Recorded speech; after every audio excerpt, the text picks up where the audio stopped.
These are my tasty chicken meatballs with a beautiful wing sauce topped with an avocado and corn salsa.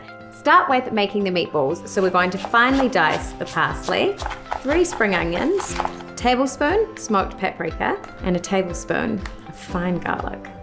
900 grams of chicken mince, 2 tablespoons of this jalapeno orange rub, half a cup wing sauce, half a cup of panko crumbs. I love cheesy meatballs, so just keep going. Salt and pepper. So brown them in 2 batches so you don't overcrowd your pan. Thank you. Now drizzle beautiful wing sauce, and then I'm gonna throw that in the oven for 10 to 12 minutes.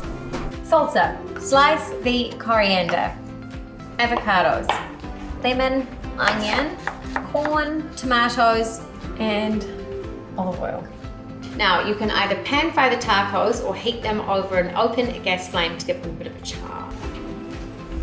Would you look at that? 1 taco. We've got some mayonnaise on the bottom, the balls chopped in half with a bit of salsa, some gherkins, and a squeeze of lemon.